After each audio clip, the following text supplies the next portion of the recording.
Welcome back to Neon Galactic, a podcast produced by PBS affiliate Ky TV in Eureka, California.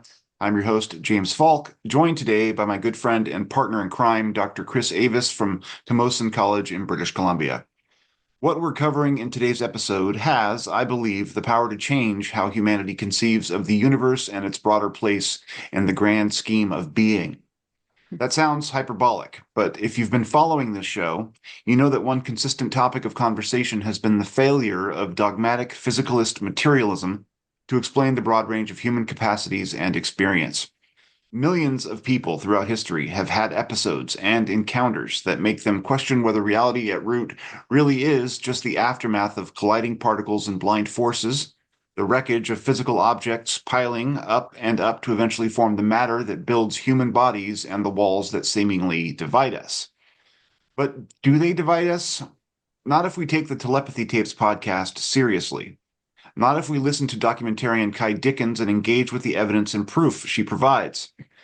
Not if we listen to and believe the words of the podcast's subjects, severely autistic children and young adults who have apparently gained access through social isolation and lack of bodily autonomy to realms of reality where such divisions fall away and they avidly demonstrate a kind of spiritual fluency and power. Not if we reject the disenchantment that plagues us as a species and thereby open ourselves to new possibilities, new modes of being and knowing. This story starts with Cy, the ability of these kids to mentally communicate with caregivers and loved ones, even see through their eyes. Then it expands into a stunning review of what they've apparently discovered, a metaphysical map of shared interior spaces and a kind of socio-spiritual communion that seems to help them all stay resilient and strong in the face of daunting physical and emotional challenges. It's a transformative ride, this podcast, and it challenges everything we thought we knew about what's real. So what do we do with this? What does it mean? How can we force the re-examination of old paradigms in light of this new and apparently reproducible evidence? Have we finally reached the end of a dead-end street? And if so, how beautifully appropriate it is that these brilliant kids, despite how they've long been dismissed and forgotten, are quite hopefully the authors of our spiritual deliverance. Welcome to the show, Ky. I loved your last line. Thank you. It's a pleasure to be here. Yeah, this is a pleasure for us. We're avid fans of the podcast, and in our UAP generally world, this is the rage. Everyone's talking about this because it seems like it's the first time there's been really reproducible, potentially evidence of psi and what that might mean about the nature of things and the species. So it's vitally important work, as I'm sure you know. But I'd like to start off a little bit with just a little bit about you and how you ended up in this space and whether or not, this sort of paranormal area is where you've always been, or if you were drawn here by this particular subject and these group of kids. Yeah, I mean, that's a great question. And I think, going way back, I mean, I've always worked with the special needs community. My brother is a high functioning autist. And in high school, I, spearheaded the inclusion program. And I, for a minute, wanted to go major in special ed. And my parents were like, you're really going to have a struggle your whole life. You won't make much money. And then, I ended up like changing majors and ended up doing documentary work. Focused on social issues mainly. And that's a slog because obviously, you're usually trying to change policy, stuff like Medicaid expansion and paid family leave and the church's thoughts on LGBTQ equality. I mean, like I was trying to advance social issues and it's hard work as a documentarian. Often it's like 4 years, 3 years of like endless research and time and, behind the scenes, even before something is off the ground. So with that in mind, I experienced two pretty tragic deaths of two friends around 2018, 2019. And these are like unbelievable people that should still be here, and one of these guys was like working with homeless people. He got killed in a car wreck after feeding a bunch of homeless people. I mean, he was just like the dream human being. And I was mad and I was angry and I just didn't understand like how this type of stuff could happen. And, I felt broken I mean, like I just felt confused and I thought, I want to understand the nature of reality, why this stuff happens, why we're here, where we're going, what we're doing. And whatever I do next, I want it to be something that focuses on this, and I made that declaration to the universe. I said it to anyone who would listen. And I didn't know what that would do or what that would be. I just started reading. And I mean, I went through all sorts of like, okay, am I going to be looking at like, you know, Dr. Stevenson's work from UVA, or will I be looking at like plant communication, or should it be this, or should it be that? I mean, I was just like taking in everything I could to try to understand the nature of the world. That went on for about a year. And then I got really into that Cosmos and You podcast. I thought it was wonderful. And I heard the interview with Dr. Powell, and it hit me deeply in a different way. And I thought, this is fascinating, because if this is real, this could be the key to understanding everything. So as and then the podcast kind of starts. I called her up, I met her, and that's where episode 1 of Telepathy Tapes begins, me going up there and slowly falling into this world. And Dr. Powell did a great amount of tests on this, about 10 years ago. She really was trying to bang the drum and no one was listening. And, what was so beautiful is that, and she's like still researching and has a practice and all that stuff. And I started talking to families and meeting them and receiving their stories and realizing no one is listening to all these people. And that became beautiful, because then that family would introduce me to that family, and that family would introduce me to that family. And pretty soon it just became this wonderful, repetitive, story that these families and teachers were living, that to me was remarkable. Chris, did you have a question, or Yeah, I was more commentary. I mean, one of the really beautiful things about your podcast, Kyle, that I really commend you on is you can really feel your heart in this and the humanity in this. And one of the things I found really insightful was just this look into the world of nonverbal adults. And I came away just quite, without the telepathy piece, just with a much greater appreciation and empathy for these individuals and their lives and their abilities. And one of the things I wanted to highlight for our viewers is the way that you are doing this is with these very human stories. And James and I will talk to people who have extraordinary encounters all the time. And one of the things that it's really hard to deny is hearing people with that genuineness in their voice telling about this. And, I may not know what this means really for reality, but there is no doubt in my mind that these people are telling the truth. And you capture that so beautifully. So I mainly just wanted to comment on how well you bring that forward in the podcast, because I think that the storytelling is partly why you are capturing people's attention in this. Yeah, thank you for that. And I think these parents, they are so sincere, and they really are working around the clock. I mean, a lot of these individuals have an extremely difficult time controlling their body. Just everyday things and tasks become so difficult. And that's why, to me, it's like, it's an undeniable population when they start talking about these things, because so many of these parents didn't believe it themselves. They didn't have spouses who believed it. I mean, I've talked to wives and husbands who've gotten divorced because the husband thought, this wife was crazy for saying these things, that their children could, read their mind. And she's not in the podcast, but it's really an interesting human story, because it's one of like great loss. Often when you find out that your dreams for your child are going to be different than what you intended. And then the story of like deeper loss and the loss of hope, when often you're told by everyone around you that they're not in there, that they won't communicate, you'll never be close to this person. And then when you find out that they are in there, hopefully they are brilliant, and then have these spiritual gifts. And that story, which has been repeated over and over again, I think is such an inspiration for all of us. And one mother, again, this one is a woman not in the podcast. Her name is Smita, and she's in Florida. But what she said at one point was, the thing that killed me when I found out my son had autism is I'll never know him and I won't feel close to him. And I always dreamed of having a closeness with my child. And he's 9, and just started showing telepathy, like, because he would guess answers before, the teacher would even ask that type of thing.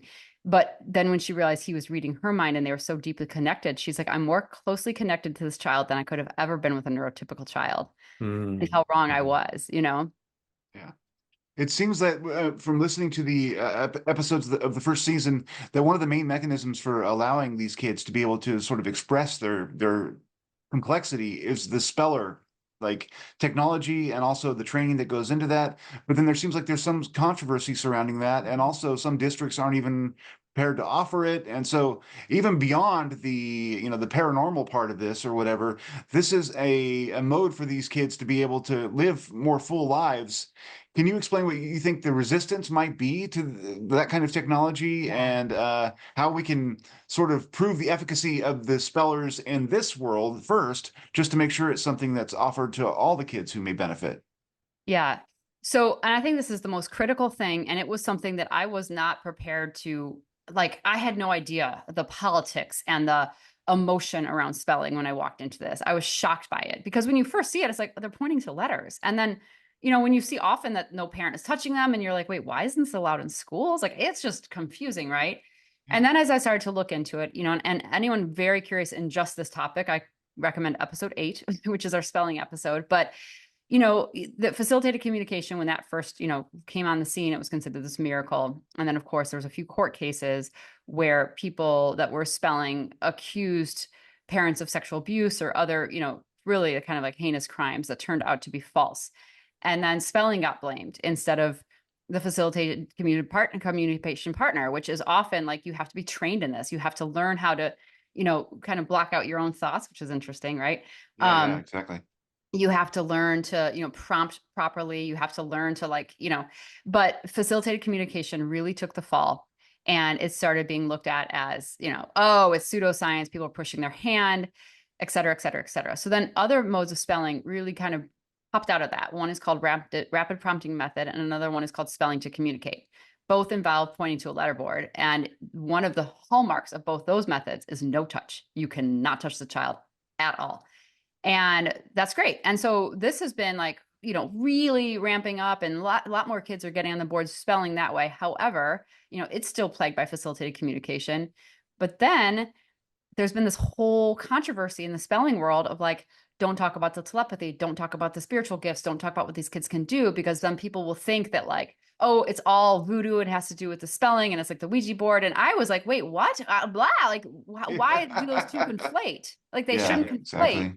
Yeah. And then what I started finding when digging into this more was that there have been, there's been a lot of parents who said, my child won't spell, even if they can do it independently, if I leave the room or if I leave the house or if I'm not looking at the board. And I did not understand that at all. And when starting to talk to more parents and more families, it became quite clear that I think often these children are maybe using their parents' neurology. And that's what they would say, they're often looking through their eyes, they're seeing through their ears. And it sounds wild. But this is anyone in this space is that's what the doctor should be testing, because this is fascinating. And until we understand that some linkage happens with spelling, some beautiful linkage, getting in that space, clearing your mind, getting that deeply connected somehow unlocks this ability to sit still. And I've been with so many spellers who really have a hard time controlling their body, but the second that you sit with them and clear out all of you and just create that space, it's they are boom, they're going. And it's beautiful that to think we can link like that. And just one thing that I haven't brought up in season 1, but especially if anyone's listening that does have works with non-speakers or is just even more curious about this, because I think it affects all of us. One thing that the spellers would say often, backing up around spelling, sometimes one of the things around being transparent about telepathy in the spelling world is, look, parents need to know the kids can hear their thoughts, because that's affecting how they feel, how they live, how they regulate. And once these kids are often unleashed and they're on boards and they're open and communicating, they'll say, I don't care what you feel as long as you know how you feel. Because if you know how you feel, you can regulate your body, you can clear it out, and you can ground. And if you can regulate yourself, I can regulate myself. I need you to be regulated. So I can be regulated. Yeah. And again, it's kind of showing that neurology. But what I found beautiful is that we probably all do that a little bit with each other. If you're with someone who's manic, it's going to mess up with you too, so it's disequilibrate or whatever. I mean, people who are chaotic emotionally seem to have contagious aspects to it. Absolutely. Yeah. What would you say? I mean, so far, I mean, I'm at episode 9. Is there going to be more this season? How many episodes total this season? Yeah, so there will be 10 episodes this season. Okay. And the 10th one is going to be, I'm pretty much just, I've been spending the last few weeks talking to spellers in the project and ones who aren't, and just saying, what did I get wrong? What do you want to add to the record? Now that people know this about you and about this your population, what do you want them to do about it? And those are really important questions, because this information is gigantic.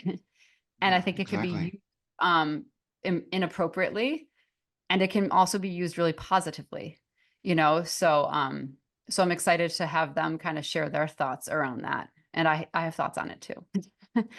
Well, that's sort of the big questions. I mean, like, first of all, this subject seems to reveal a complexity to existence that a lot of us have denied, but then again has been revealed throughout human history through various traditions where people have stilled themselves, stilled their minds, and then have been able to access some sort of deeper, inner dimension. And it's confirming a lot of that kind of perennial philosophy sort of stuff. And but these kids are demonstrating ready access to that realm, and there is a real risk for potential exploitation, for turning them into kind of avatars for our own experience, or making them oracles. And so, I mean, it seems to me that one of the biggest concerns has to be to empower them to help construct their own journey moving forward. How do we do that? How would you say Yeah. would be the best way for us to utilize this and help our species prospects in the long term, but not do so in a way that victimizes these kids further? Totally. And I have many thoughts on that. And just as like a commentary on, I think, like the best of humanity is like, obviously there's been a ton of emails pouring in, and most of them are from people saying like, how do I help? I want to get involved. I want to support this community. And what my advice is, and I have a story about this, and then we'll come back around, is get involved with a speller yourself. I think, some people are like writing me like, can I talk to whales? Can they heal my mom? And it's like, I don't think that is not going to be helpful. I think deep, intimate relationships that are empowering non-speakers in your own community is a way to bond and get close and figure out, what they're interested in. And same with schools. So this is like a huge answer to this question. So I'm sorry if I'm going to No, ping pong every it which way. requires a huge answer. So, Yeah. yeah. So first and foremost, let me just stick on this quick thought, because and then I want to like extrapolate out to science and medicine and the future of healthcare and all the ways that I think so many of the non-speakers can benefit us. But for people that are like, okay, what do I do? I have a friend, Dan, and like we were more acquaintances. In fact, he produced some of my like social issue work when I was working on like, expanding Medicaid and states that, well, it was just like dry-ish, I shouldn't say that for the clients listening, but like, social issue documentary work. And he was the producer on this stuff. So we traveled all over together throughout the South. He wrote me after episode 1 and was just like, I feel deeply touched. This speaks to me. What can I do? I want to get involved. And I was like, I knew him. So I was like, I'm going to connect you to a speech pathologist who was a classroom of non-speakers. I want you to go volunteer there twice a week and see what happens, and he did. He started volunteering. I got on the phone yesterday with him and his classroom, Maria's classroom, but he's been in that classroom. He said he's been to the Hill twice. They've helped him get there. He was talking to me about the first day on the scene, one of the, first day at the classroom. He's not met any single one of the non-speakers yet, so he's got no relationship with them. Him and Maria go grab lunch to get to know each other. Like they ordered like separately, so she didn't know what he ordered. They get back to the classroom after eating. And this person said to Dan, how was your chicken burrito? And like, I know that Maria had like a brisket bowl or something. And they're like, well, how did you know that? Like they weren't thinking about it. And he's like, well, I went back and looked. And then they were like, well, what? Can you like time travel and do telepathy? I mean, just like all these deep questions. And then Dan told me that he saw some stuff like right away. Like someone's wrote, Dan was asking his mind, what state are we in? And all of a sudden, Maria across the thing with the, across the table with the speller held up the letterboard, and he wrote Illinois. And so Dan was watching this and having his mind blown. And that's what I want for people is like, the non-speakers are human beings with interests and awesome, snarky, all the different personality types we have. Like they are humans, but they also, when they click into this, they have this wonderful, beautiful access and interest as well. And I think Dan is starting to see them. He's constantly starting to write to me now saying like, oh, I'm the student and they're my teachers. And he's bonding with them. And there's some that he really enjoys and he likes. And that effort to help make their life easier, to help incorporate them, to help these classrooms is going to be equally rewarding, I think, for both people. So that is my advice, is get involved. And so this is what my dream would be, because Marianne Harrington, who's a teacher who's been working in this space for a long time, this is something she talks about a lot, that somehow yes, it seems as though the spellers are able to access our fields of knowledge. And she has told me she works with two non-speakers all the time. And she's like, I know that one of them wants to talk about higher math and physics, stuff that I do not understand. And she said, however, if I partnered him with like some Harvard or MIT, physicists, they could probably solve major, major things about this world. And that's fascinating. But you have to find the physicist who's willing and interested. And that's what I would love to do, is try to get like a database of like Akil wants to do plant science. Could we find a plant scientist who is willing to take the patience and the time to have like a communication partner, sit down with him and go. And Yeah. on this thought, really quick, I talked to two people who started like a biomedical company the other day. They've been trying to look for ways to help autistic people who really have a difficult time controlling their body, like hitting their, like young kids who are hitting their head on a bathtub at 2 a.m., like, just really rough stuff. And they met a young boy who said he went to the realms. He has a solution for them. He gave them solution. These guys found out this periodic element has been around for a long time. They started testing it out, and they have found like unbelievable results. And this young boy was like, that you have to offer this like periodic, this element into people's body, not orally, but physically on with a lotion, because it will hit as many cells as possible if you do it that way. Like, what? And it's working. And so I think if you just partner, I mean, this was a young non-speaker working with this medical team. It's so awesome. So it's going to require, I think, parents, and I want to work with Susie Miller or someone on this database to try to connect thinkers with the non-speakers in this way. That's It's brilliant. interesting to me. Yeah. I mean, it's interesting. And Chris, you can attest to this in our UAP subject that we often talk about. I mean, Diana Pasulka has talked about downloads that people get from non-human intelligence. And maybe they're just having these glimpses of the Akashic field or the sort of collective human memory where all of this knowledge and all this information is stored. And basically, by partnering people up like that, you'd be enabling a more consistent connection with that level of insight through these children. And it would benefit both the scientists and hopefully the kids as well, because they would be able to pursue something that they're passionate about.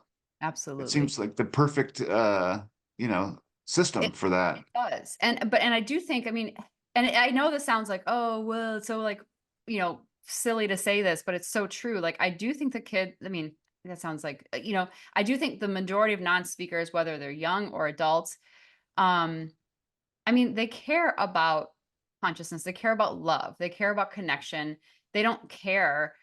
I've not met one non-speaker who cares about the things that we care about, because, they can't right now make money or like have a job or, like be in the popular thing at school. Like, it's just like all the things that we care about, they do not care about. So I think the idea of like, oh, you're going to bring like, a non-speaker to Vegas and win big, or try to do this so you can get your research grant. Like, they're not going to care about that. Like, I think they can tell and sort out like pure intention, deep interest in like evolving humanity and helping us on our path. And that's why I think like someone could want to have bad intentions, but they just won't do it then. They won't. And actually, this is like, again, another tangent. And I didn't put this in episode 2, and I'm kicking myself all the time because I really should have. But Akil, who is, I mean, he's like amazing, and he can spell from another room. He can, do telepathy with his mom, like from a different room. I mean, it's just beautiful watching him and his mother. But when we were on that trip, I hired like a producer I hadn't really met, and she was there, and she came late on one day, and she missed our whole first morning of telepathy test. And at this point, I was like, let's go outside. Like, what if there was absolutely nothing that could be reflective? We're under a blue sky. We're in the grass. Like, let's do it there. So we go and we do kind of the similar like Uno test, but I think we had memory cards or something. And then I had the crew write stuff on things. We were putting it over his head, and he was spelling. But like then the sun started coming out, and there was like a glare, and he was having a really hard time. And then this girl started saying in my ear, like, oh, he can't do it. He can't do it. I'm like, no, there's a glare. He's like working with a thing. And I'm like, let's just go back to the house and you could see it. And I just was so excited for her to see it because the whole rest of the crew had. So we go back to the house, and she's like piping in my ear. She's like, I don't believe this is at all possible. They're not going to do it. I'm like, oh my gosh, we've done like 200 this morning. Hold on. I'm like, write down a word. And she writes down a word, and I bring it over. And then Akil like is just looking at me. And then I was like, come on, like type it. And then when he's just like, go on, Akil. And he just like started like typing a fake word. And then this happened a few times. And then Manisha pulled me aside and she goes, "There's someone new in the room who doesn't believe." And I was like, "Yeah, there is, I think." And then she goes, "Can you ask her to leave?" So that was awkward. And I went over to her. I'm like, "Hey, I'm so sorry. Like, we think that maybe he's picking up on your negativity. Are you able to go outside and maybe hop in like a metal car, block off your energy?" And Yeah. she's like, "Okay." And, went outside. And then Akil was like back at it. And it was so telling to me because it's like, wow, I've read about this, that like with remote viewing labs and stuff, people, when they're being pushed too hard or people don't believe in them and the efficacy of like what they can do is not like full throttle, people won't do it. And I think for the non-speakers, that is so true. And that's why like the testing, whoever tests them, it feels like gimmicky, but it's like scientists that want to come test them and do this. And I want to do the Faraday cages and I want to make it legit and peer reviewed and all that stuff. But it's almost like you can't have the people there who are like, "I do not believe you," because it does cause them to be like, "I don't need to prove it to you. Like, it's a Yeah. gift if you want to see it. But like, Yeah. I will share this gift for those who believe." It's that part gets tricky, but I mean, it's from what I've seen, it's true. Yeah, and it's replete throughout the literature. I mean, you're absolutely right that the wrong sort of emotional tone can dampen the effect. Chris, did you have a question you wanted to ask? Yeah, I one of the things I kind of appreciate about the show is how you structure the narrative, because you do get to some really remarkable things when you're, 5 or 6 episodes deep in, but you very carefully chosen that narrative, and in light of what you're saying about belief, it seems there's a very good reason for that. So some of our viewers will not have had a chance to see the episodes here, and I wondered if I could frame a question for you. If you were to tell us about your belief systems in terms of spirituality and science and Mhm. such, where you stood at the beginning of this project versus where you are now. And if you were to reflect back on, what were the really big seminal experiments or anecdotes or things that shifted that worldview for you, could you give us a little bit of a sense of what those moments were and how that evolved? Yeah. Um, Yeah, because it felt like a shattering in small bits. And I think like growing up, I grew up Lutheran, and my dad was agnostic atheist. Like we come home from church and he'd be like, "You're from monkeys," so I always kind of had these two competing Mhm. viewpoints. And then I came out in college, and then the church is not kind, at least not then, to gay people, and that made me hate not hate, devastated by organized religion. I felt like it was hypocritical and it caused so much damage. And that was my first film, actually, was looking at like how the church had harmed so many LGBTQ people to the point of like suicide and like, self-harm and homelessness and broken families. And it was just like, this is what the church is doing. This is messed up. And so that became really, really painful. And I never like lost a faith in something. I just lost a faith in like Christians or religious people. And I think that a lot of people who felt harmed in that way would say that, right? They feel like a deep sensitivity and fear around super religious people because they're afraid of their judgment or their harm. Like I have a friend who's been disowned because she married a Jewish guy. I mean, I've seen this happen many, many times. I have a good one of my sound mixer guys who I really love. Like he's Muslim and he's in love with an Indian woman, and both of them have never told their parents. So I was looking around at like my friends who are just like, "Oh my gosh, like this is sad." Anyway, so I felt deep pain and anger around like organized religion. But I've always like I've had strange encounters, I think, and I've had definitely bizarre dreams that I thought was a dream, but now looking back, I'm like, that wasn't a dream.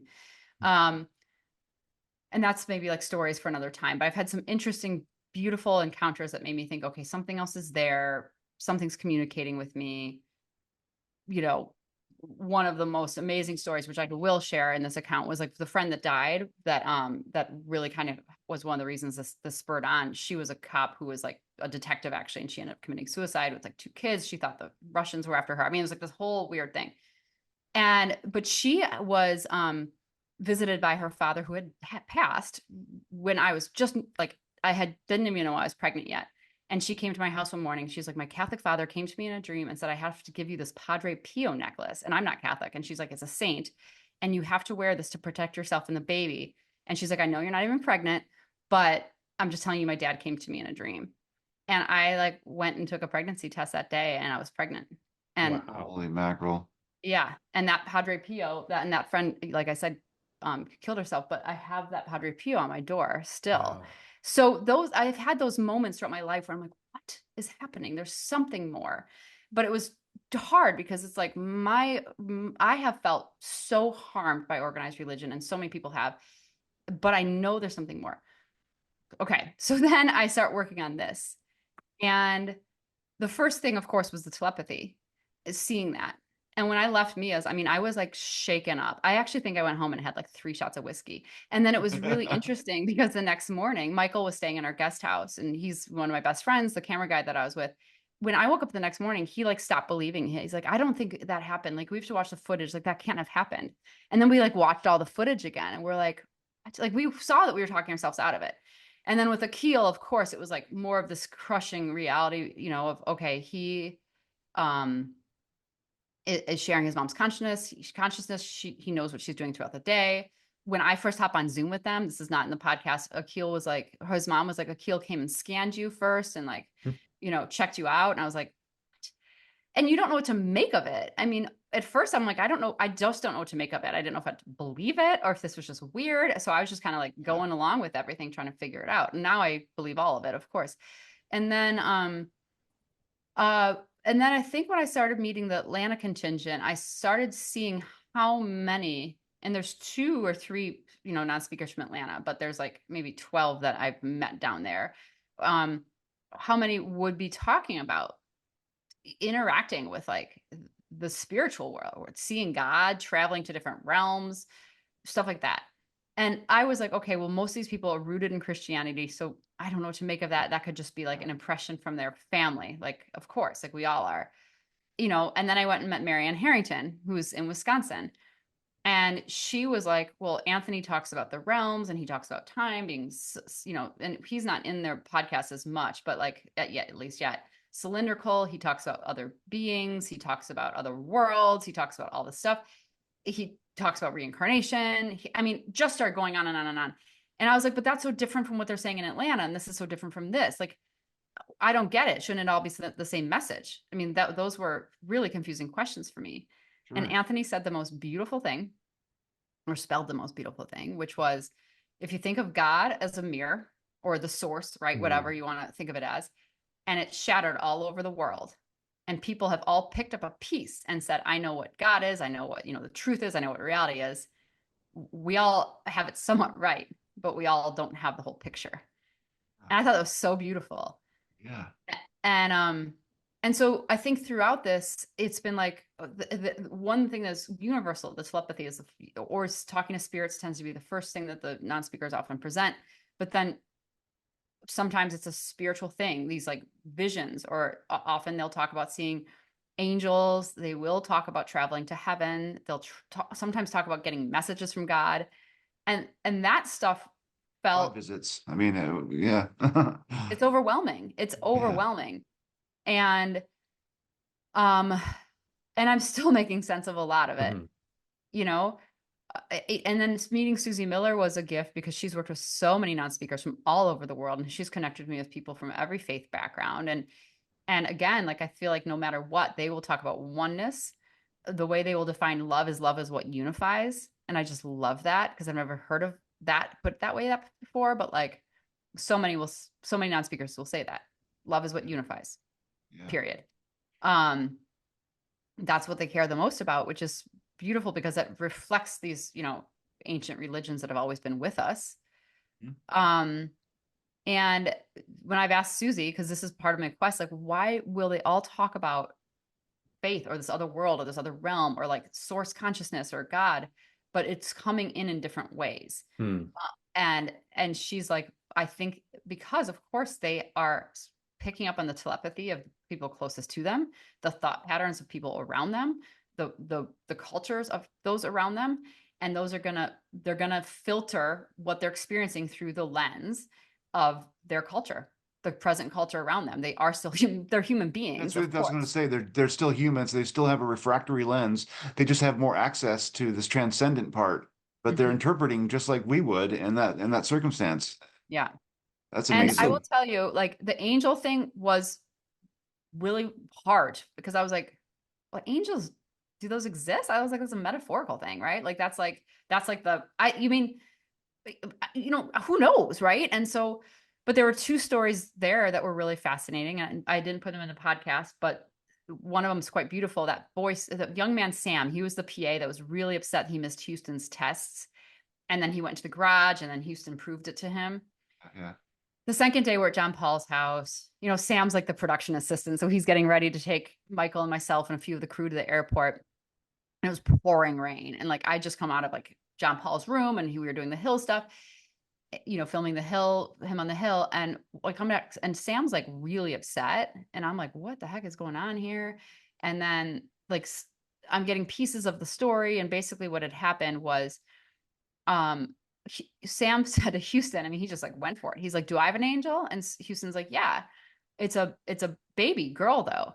And Sam's like, okay, who? And he's like, oh, my sister had like a, lost a baby, miscarriage early in pregnancy or something. And he's thinking, oh, I know who it is. It's my niece. But he thought, okay, I'm going to ask my niece's name, and then I'll know if like this kid's for real. So Sam's like, well, what's my niece's name? And then Houston spelled, no, this angel doesn't have a name because you refused to name her. And that's when Sam like turned like white and got really shaken up. And then so on the way to the airport, I was like, well, what happened there? And he said, my wife and I had like a very early, problematic pregnancy. I think she had have a medical abortion. And he's like, but she wanted to name this baby and do this whole thing. And he's like, that was too much for me. So I always told my wife, we're not naming her. We're never naming her. She's not she was just a pile of cells. Like she wasn't real. So we're not naming her. And that was a constant thing in their family because his wife wanted to have like a stone and all this stuff, birthday party, whatever. And he has refused. So Sam was deeply moved. And that was a really intense story, as you can imagine. That's incredible. Wow. And I can just feel it in my body. That's one of those things where you can just imagine the shock that would have for people. Yeah. One question I wanted to ask you about that seems pivotal with these kids is that there was a point in the show where one of the kids was like, I can't lie, basically, and that if I lied, my access to this information or whatever, it seems like it would be weakened, is kind of was the implication. I mean, how does character work into all of this in terms of, I mean, like, what have you gotten any insight through your dealings with the kids or their families of what they think in terms of our modern character might be cutting us off from this stuff, or why we're cut off? Have you had any input onto that kind of question? Yeah. And I, again, like sometimes it's not always the same, and that's frustrating, like, and I think that is to be expected, right? Like everyone is an individual, so filtering things through different lenses. But, some non-speakers have said you all might be capable of it, but like whether you do it or not is up to you. Like you have to learn, you have to want to go there, you have to, and some have said like you just can't do it like we can, which I think is probably true. And but a lot of them will say that the reason that they have this gift, I don't think it has anything to do with autism. And I hope that's clear in the podcast. I think it has to do with not being as connected to their body. They do not feel they're in their body. Sometimes they don't know they have a body, and the inability to communicate. And when you lose the ability to communicate, I mean, it's such a beautiful testament to us as human beings. We have to be in commune. We have to learn. We have to love. We have to be curious. And like they found a way. And that's through what often they'll call mind-to-mind communication, which is telepathy. And so, writing episode 5, that was the hardest one because I realized this is the one where I'm going to like lose. I thought I might lose a lot of people when I started to talk about two-way telepathy. And that was shocking to me because when teachers started saying I can hear it back, sometimes I will hear children while I'm making dinner, and they'll be talking into my brain, blah, blah, blah, blah, blah, blah, blah, blah, blah. I mean, that was like, what? And the first time I heard it, it was hard to believe. The first time I've heard any of these things was hard to believe. It becomes more believable when you hear the second and the third and the fourth and the fifth, you know? But the fact that these teachers are capable of two-way telepathy, and some parents as well, I think proves we can all do it. One of the questions that I have is like, do you need a non-speaker to help unlock it in you? Because they can, the non-speakers I've met, again, I don't want to talk for all of them. I can't talk for all of them, but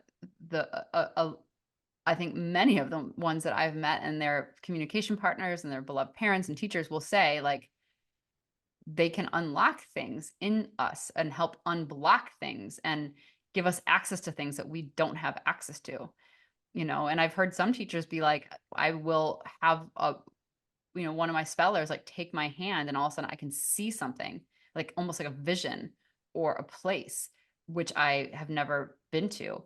And then I realized like they're doing that. And is it astral travel? Is it like a vision? I don't even think often they know. And that's what's been so beautiful about this world. As I mean, these teachers are often quiet about it. They don't want anyone to know, fumbling along here because it seems so bonkers. And that was the gift, was like putting all these stories together that they're all corroborating each other. And once you hear the same story from people who don't know each other 3, 4, 5, 10, 15 times, it's like, oh, okay, that's happened. That's just happening. They're confirming each other in a way, even though there's some complexity there that isn't exactly identical. Chris, you had a question? Yeah, Ky, one of the things I'm curious about for either for you or for maybe your crew members that have spent a lot of time with these kids, you talked a little bit about having had a few remarkable experiences and dreams prior to this. Have you noticed a change in yourself since having been involved so heavily with these kids? Like, do you feel like you have any abilities that have been unlocked, or have you been able to experience any kind of telepathic contact yourself or anyone else in your team? It's interesting because like I feel as though there's a little bit of blinders around me, and I think that has to be that way right now because I feel like I feel as though the non-speakers really want me to work on this and get it out, it's like to not get distracted. And that's like the thing. Sometimes I will, so I just have this constant message, like, stay in your lane right now, like do this one thing. And I'm not saying that's from them. I'm just saying that's like my overwhelming. Yeah, for sure. But what's really interesting is like Kyle, for instance, who meets his mom in dreams. Like his mom wrote me and said, you were in a dream last night. Like when I was with Kyle and we went here and we were looking at these scrolls in Egypt and he was explaining them to me. And I'm like, I don't know that. I don't remember that. I wasn't there. But then, it's like maybe your higher self was there. Like this part of that, like myself a different part of me that I don't even realize, yes. Yeah. Might be going there.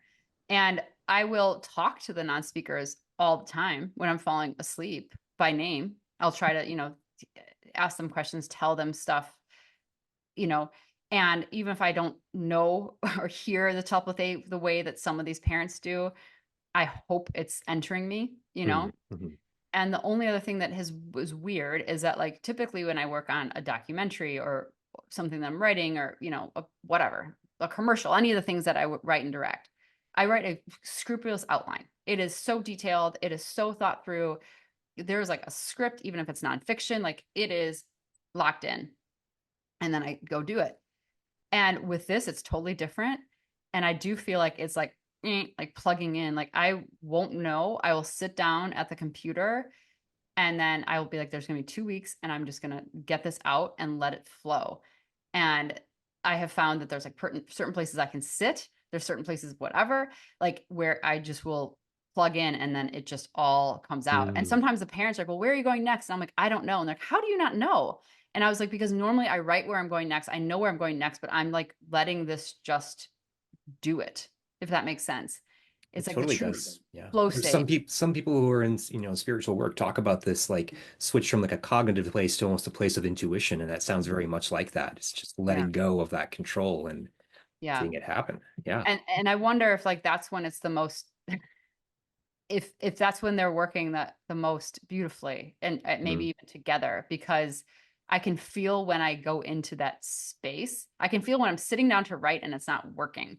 You know, because Mm. often it's like, I mean, there's like thousands. I have 30 terabytes of footage, like thousands and thousands and thousands and thousands of pages of like interviews and transcripts and stuff. It's like overwhelming. And if I was just to sit down and copy and paste, like it would be awful. But it's just like the right stuff is just like, okay, this has to go next. I remember this happened. That goes next. This has to come, you know, and it's been beautiful. So, yeah, I wouldn't say that something like a remarkable has turned on in me, but I don't want to discredit that there could be mysterious workings that I'm not even aware of. Connections that might be beyond that. Mm-hmm. It's interesting. You mentioned the dream, and then maybe the part of your higher self was along for this journey that you were unaware of. That sort of reminded me of the comment about what reincarnation is in the series, and where all lives are sort of being lived simultaneously, and it's not like we're doing it sequentially, and we kind of get that mistaken impression because we live in linear time, and the universe, perhaps, at least from where these kids might be going, that is not the view that they see. But that sort of brings me back to the question that there are so many answers that are possible to find here that Mm-hmm. we have been wondering about for the whole of our history, like the anatomy of the soul and what it is that we're supposed to be doing. And even though each kid has its own perspective and cultural lens, I think if you got enough testimony and look for those commonalities, like you mentioned, some truths could be borne out. Yeah. What do you think are the most important things that we need to be working on here? I mean, in terms of finding and defining humanity's metaphysics, since maybe perhaps we have this final or this consistent access finally. Yeah. I mean, that's a huge question. And I In mean, 5 minutes, please. Yeah, yeah, yeah. but I do think the unity of and again, like I can't speak for all the non-speakers. I can just speak on what I've learned from those that I've met. And I do think like the unity of all living things is important. I think, you know, this is so beautiful. I think it might have been Houston, but there's also a girl in Wisconsin who talked about this, that they see auras around all living things, especially things that are like, um, definitely around like rocks and humans and animals.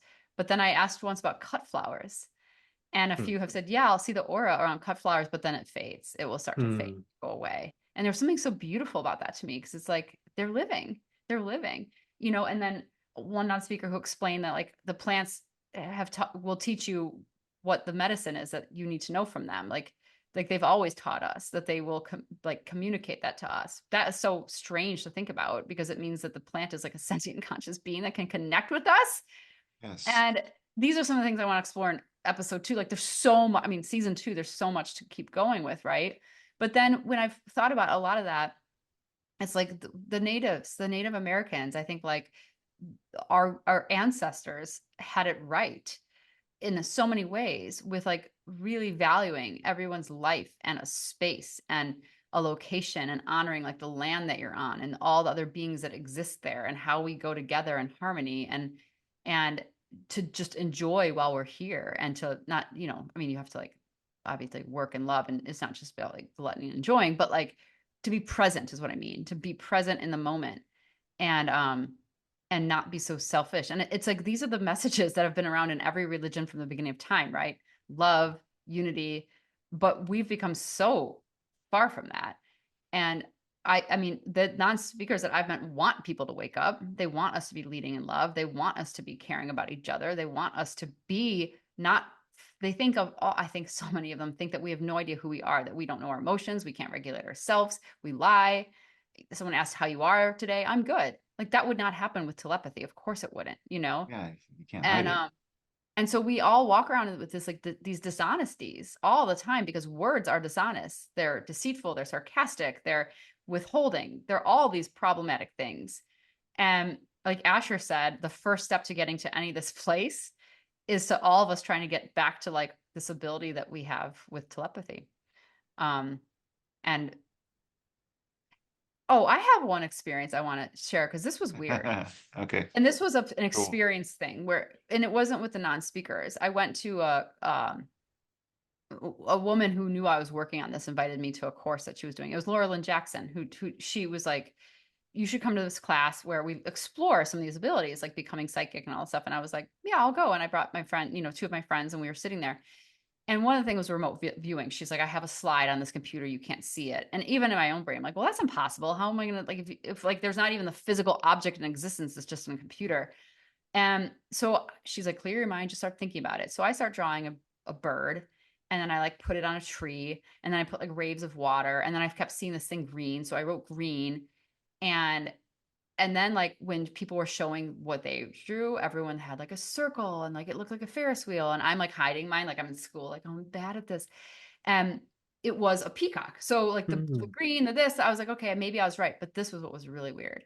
My friend sitting right next to me turns over her paper, and our pictures were the same. I have a picture of it. We both drew a tree, we both drew a branch, we both drew a bird sitting on it, we both wrote the word green, and we both made waves. Holy shit. Wow. And All right. I was so far into this project at that point, and I'm like, wait, was that telepathy or was it shared consciousness? We linked up. I don't know if it had anything to do with the bird we were looking at, but like her and I linked up. And that's when you know, to my knowledge, we're both neurotypical. And so that was just like, well, we just did the thing. We just did the thing. So, you know, I think we can all do it. That's a Yeah, long, I yeah. don't even know what you asked me anymore. So it's not No, that's fine. One question I had for you again, which is sort of interesting because I just came from the Soul Conference, and that had a lot of experiencers there, and there was also a lot of folks from the military industrial complex, right? People who want to learn how to exploit the situation and the developments happening in the UAP world for profit or for weaponry or whatever else. Have there been any evidence of, sort of folks of that ilk sniffing around as this becomes more clear? Because I get the sense that there has been an interest among, at least it's reported to me by experiencers, that sometimes spooks are sniffing around, trying to figure out if they can get access to sort of the information that these people are downloading and trying to figure out ways to kind of get involved in that. It sounds paranoid, but these people are utterly convinced. And so I'm wondering if you've heard Yeah. anything like that or. No, I mean, yeah, I've been in touch with, I think a lot of the big movers and shakers in that ufology world since this has come out, and a lot of warnings about, way to protect yourself. And I've turned back on like Signal and all those, Yeah, apps. yeah. There's something weird that has been happening with myself and Dr. Powell's texts where she was like, hi, you're not answering any of my texts ever. I'm like, well, they're not unread. Like you haven't texted me in like a week. And then I looked and there's all these things, but they never showed as unread. And I said that to her and I'm like, is that paranoid? And she's like, no, it's weird. Like it seems like, so I don't know. This is a little bit new to me. My biggest thing is protecting the families. It's like, Yeah. I don't care what, like they can look at me, Dr. Paul, I don't care, but like the families, keeping them safe. And I think some of the non-speakers, again, it's like up to each of them and their families might be really able to help with some beautiful things, but I certainly can't imagine anyone wanting to make weapons or, that's never gonna, I mean, I can't think of a world where that would happen. Because if a non-speaker doesn't want to participate in something, it's so easy. Just you're not talking. You're not going to do it.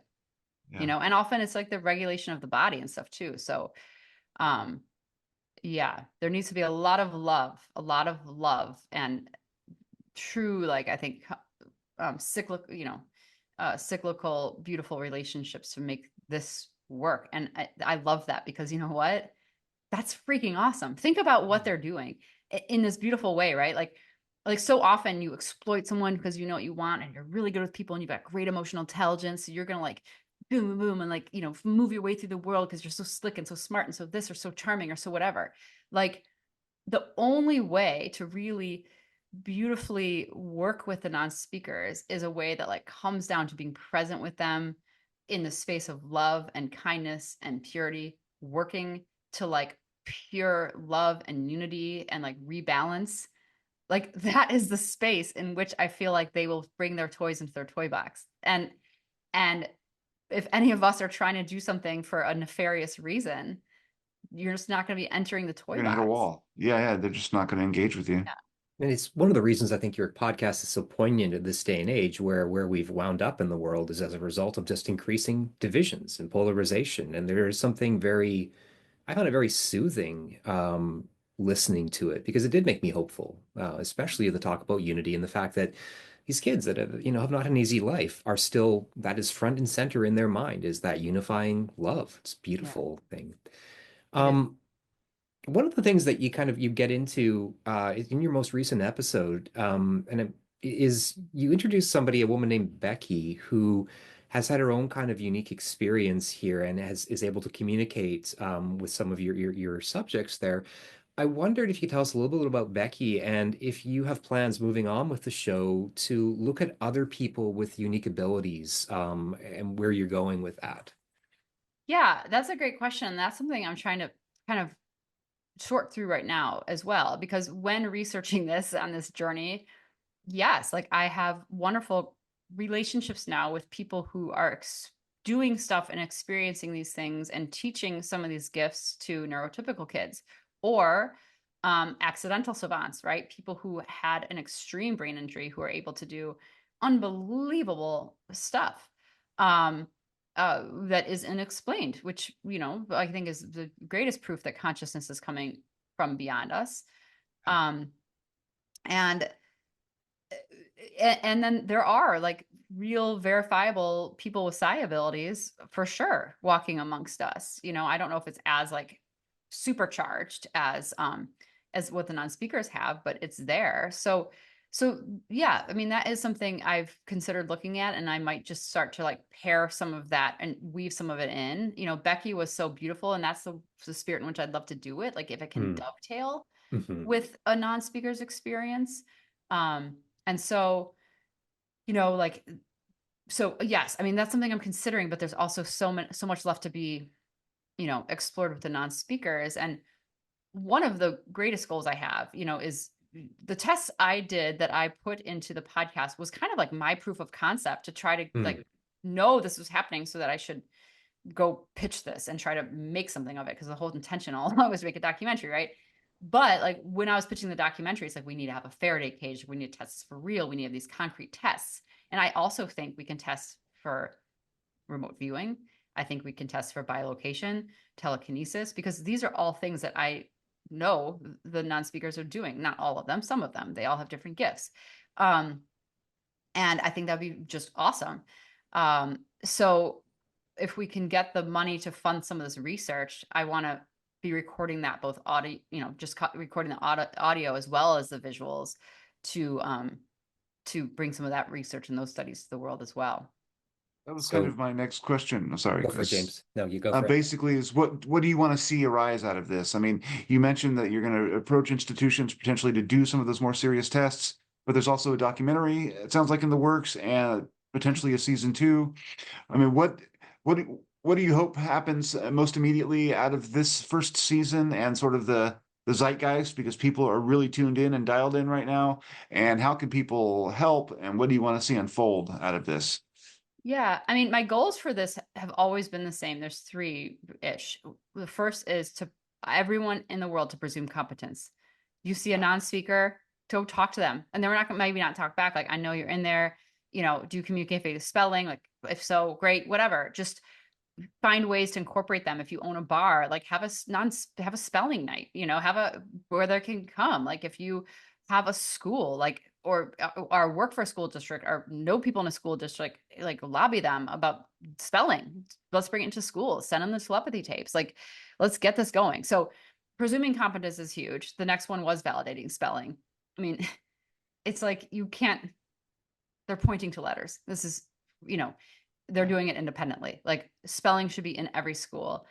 And the third thing I've always wanted to accomplish was just shattering the paradigm, because our paradigm is wrong.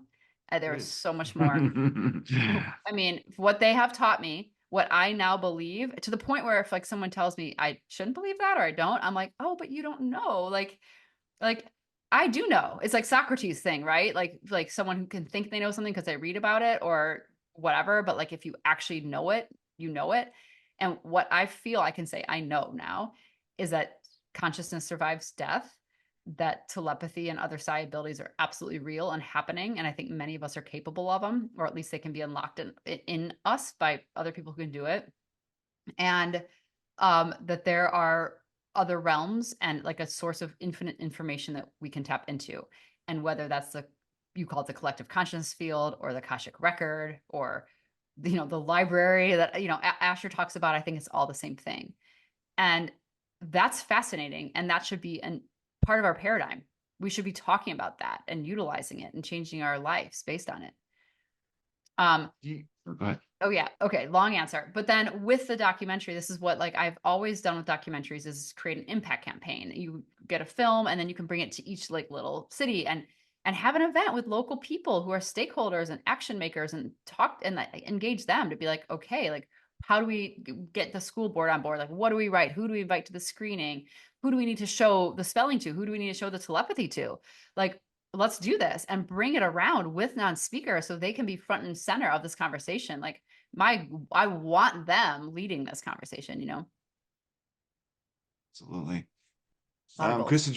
did you have a question? No, that's good though. I think that you have something unprecedented. The power of this is just absolutely remarkable. And when people listen to this podcast, it really does change them. And I think that that is so amazing to watch right now, especially with all the things that are going on in the world. This is a little bit of hope about like humanity's, future that is different than the same, kind of decrepit alienation that we get from more media and more division and more politics and all of that. This is something that is actually working in the opposite direction. So people are electrified by it. And And I it's do think, interesting. I do hope it elevates people. Like, cause I was working on this like during the election stuff and I was like, Yeah, whatever, I don't care. I mean, I cared who won, but there's an element too of like, there's so much more. There's so much more that matters. There's so much more that unites us. And it sounds so trite. We've all heard this, but when these beautiful human beings who are plugged in more and less plugged into the stuff that like dictates our world, I think they know what matters. yeah. Chris, It's interesting because one of the things that James and I have found is we both got into this topic being really interested in UAP, and very quickly you move on to these more spiritual things. And there's like I think both of us has had some kind of a spiritual awakening as a result of our exploration, and we feel it's pointing towards a different way of being. And it's like, how do you induce that in people? One of the things that we have, I think, in our UAP community have looked at a lot is disclosure around this. And there's been ongoing elements in the government that are kind of going back and forth trying to make this happen. It never seems to quite get there. And one of the great upsetting things for me is that that kind of information being out there really would have the opportunity to stop people in their tracks and go, what the hell are we doing? And why are we living this way? And that's why I found your podcast so incredibly hopeful, is this is not being gate kept, at least not by the government. It is something that is much more tangible. And there are people out there that people would know in their everyday lives that have access to this. So I am just incredibly impressed, and I really hope for the best. And we would love to do anything we can do with this show to help raise your profile and get that mission going, because it's something we so desperately need at this point in 2024 is a different way of looking at the world. So Yeah, yeah. absolutely. I appreciate have that. you faced any backlash from materialists? I mean, is Mick West sending you messages about, wait till I get my hands on your videos? Or, I mean, Mick some Not West people is are a yet. really notorious vehement. debunker. Yeah, they're just really vehement about the stuff.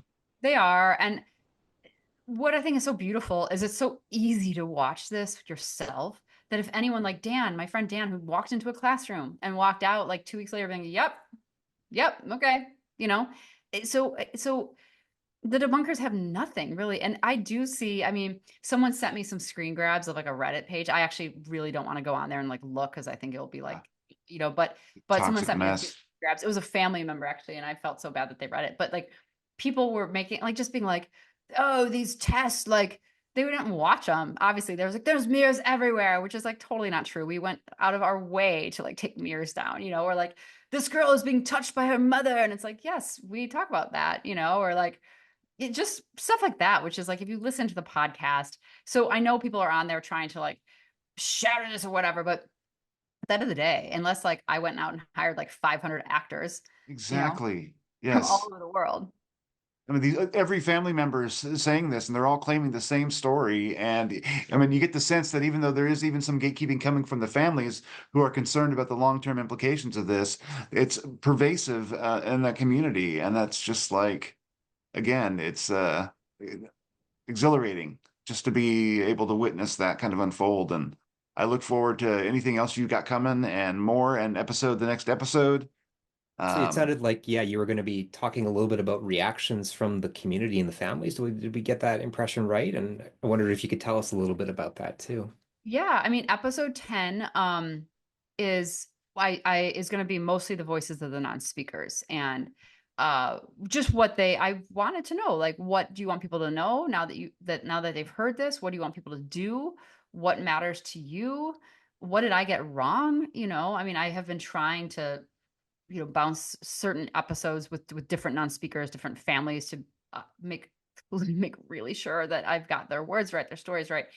But just, they all have different interpretations. So episode 10 will be, a lot of non-speaking voices, many who have not been introduced in the podcast yet, talking about what they want us to do now that we know. Probably the most important piece of all this, right? I mean, what they think we should be doing. It sounds like they're the pure of heart, so we'd be wise to listen to them. Yeah. That's pretty much all I got. Chris, did you have any more questions you wanted to throw her way? She's been amazing and patient with us. No, we're just very grateful that I'm sure your emails are probably blowing up with how successful the show is. We're very grateful you could make some time for us. And like I say, if there's anything or any connections that you would value that we can help to carry this message forward and the really good work you're doing. But yeah, it was, your podcast is just an absolute gift, and I would encourage anyone to just go in open-mindedly, because I really found it like a deeply humanizing and beautiful piece of work, and it's really beautifully told. So thank you for that gift in a very difficult time. Thank you. Thank you both. Well, have a wonderful Thanksgiving weekend. You as well. You too. And